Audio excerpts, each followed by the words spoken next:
숨을 잘 깎지 못했네요. 좀 아쉬운 마음이 좀 듭니다. 제가 발표드릴 주제는 성공적 지역 혁신을 위한 대학의 역할과 과제라는 제목입니다. 다음과 같은 순서로 말씀을 드릴 예정이고요.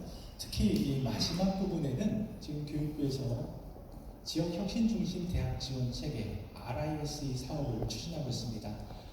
관련해서 이 사업이 가지는 의미가 무엇인지 말씀드리도록 하겠습니다. 제가 두 가지 문제를 좀 우선 공유할까 합니다. 우리나라의 경우에 인구 절벽 문제가 심각하죠. 과거에 많은 인구들이 시장에, 노동시장에 들어올 때하고 지금 상황이 많이 다릅니다. 그래서 산업별로 이 인적자원 불균형 문제가 심각하게 대두되고 일부의 경우에는 산업의 허리가 과소공급되면서 산업 자체가 붕괴될 지경에 있고요. 특히 지역의 경우에는 서비스 산업의 경우에도 수급이 잘 안 돼서 지역 생활 산업이 위기를 맞고 있다 하는 점을 먼저 말씀드리겠습니다. 그 가운데 가장 중요한 문제가 일자리 문제라고 생각합니다. 특히 중소기업의 경우에는 사실 여러 가지 어려움이 있지만 부인남 때문에 성장이 어려운 그런 기업들이 많이 있습니다. 아울러서 청년들은 일자리, 양질의 일자리를 찾아서 옮겨다니죠. 파랑새 신드롬이라고 합니다. 그래서 중소기업이 성장하지 못하다 보니까 오히려 양질의 일자리가 만들어지지 않는 그런 문제도 있습니다. 특히 대학의 경우에는 인구 절벽으로 인해서 대학 입학자원 위기, 이로 인한 대학의 그 교육 품질 문제가 심각하게 대두되고 있습니다. 그런 가운데서 다시 2023년도에 우리가 지역 혁신을 이야기합니다. 정확하게 2003년도에 RIS, NIS 이런 이야기가 많이 있었습니다. 지역 혁신을 좀 정의를 하면 사실 지역의 혁신 자원을 최대한 끌어올려서 궁극적으로 지역 주민의 삶의 질 향상을 도모하는 데 있다고 하겠습니다. 중간에 경제 요소로서 고용률을 증진시킨다든가 노동 생산성을 높이는 활동이 있겠죠.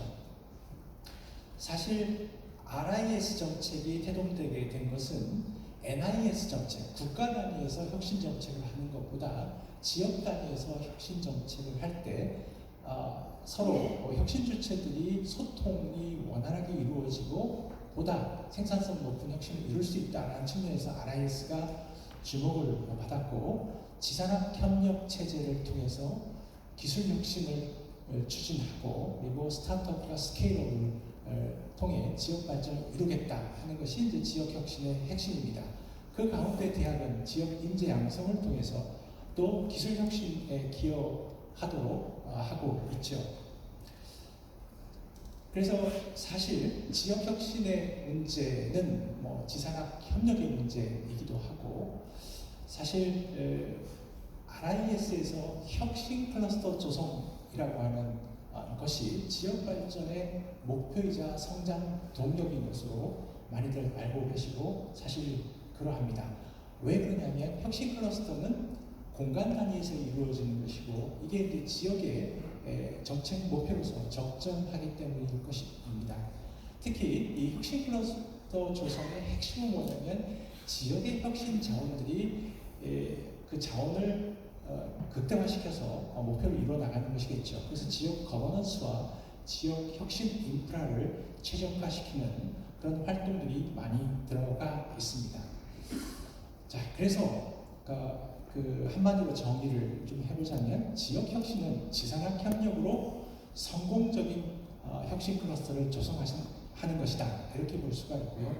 여러 가지 관련된 내용을 다 빼고 지역 혁신과 대학 혁신 두 개의 관계로만 뽑아보면 그 가운데 혁신 클러스터가 있고 여기는 분명히 일자리가 있을 겁니다. 여러 가지 정책을 통해서 스타트업 스케일업을 만들어 낼 것이고요. 이번에 하나 제가 더 제안되는 건 뭐냐면 저희 나라가 첨단 산업 쏠림 현상이 굉장히 심한데 실제로는 여러 업종에 이 직무라든가 직업이라든가 혁신이 필요합니다. 그래서 이 부분을 고려해서 직업혁신이라고 하는 토픽을 하나 제가 더 추가를 했고, 그리고 클러스터 형성뿐만 아니라 이 도시 문제, 도시의 혁신, 이것도 중요하기 때문에 그까지를 포함해서 밸류업이라고 하는 용어를 한번 추가해 봤습니다. 그 세계의 그 혁신 클러스터 사례를 보면 성공했다고 하는 거의 모든 사례는 혁신 클러스터의 우수 사례입니다.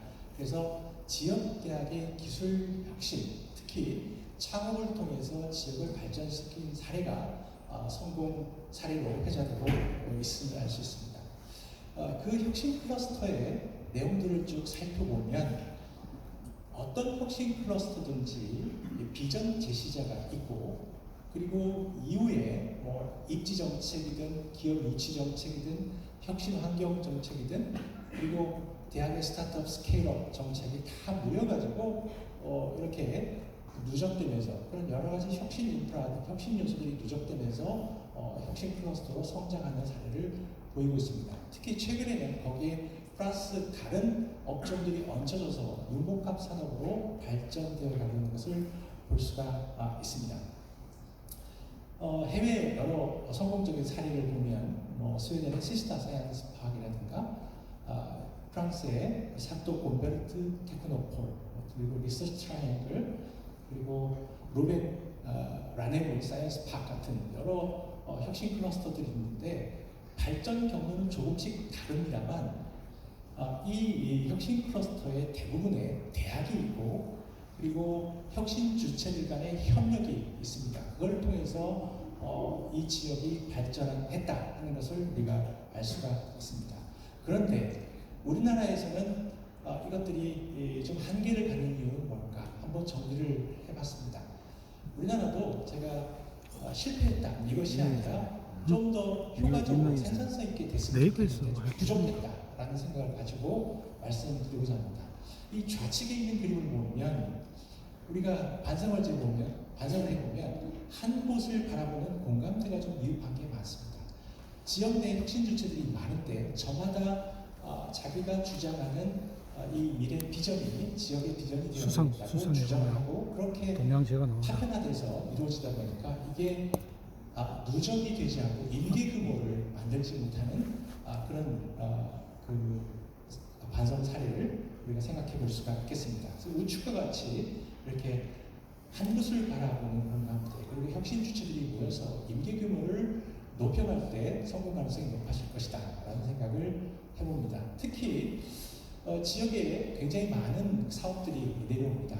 특히 많은 각 부처별로 예산들이 내려오는데 이것이 지자체가 모니터링 하지도 못하고 지역 혁신 주체들한테 내려가는 경우가 많이 있습니다.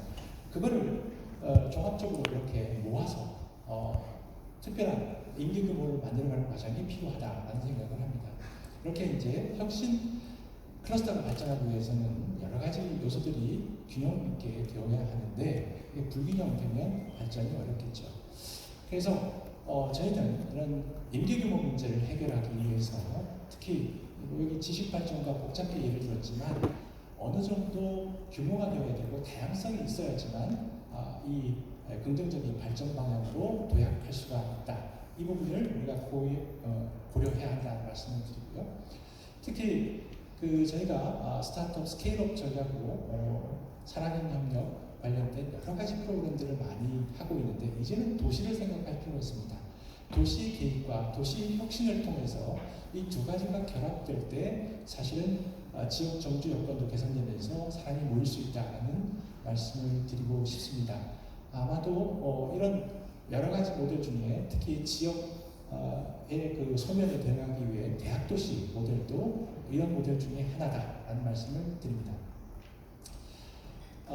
앞으로 이제 어떻게 하면 좋을까? 혁신 클러스터 정책 어떻게 하면 좋을까라고 보면 매번 새로 시작하기보다는 기존에서 약간 확장된 모델로 지향하는 것이 좋겠다는 말씀을 좀 드리고 이게 이제 유럽에서 이루어지는 혁신 클러스터의 조성 전략인데 이렇게 자코미언 클러스터라고 합니다.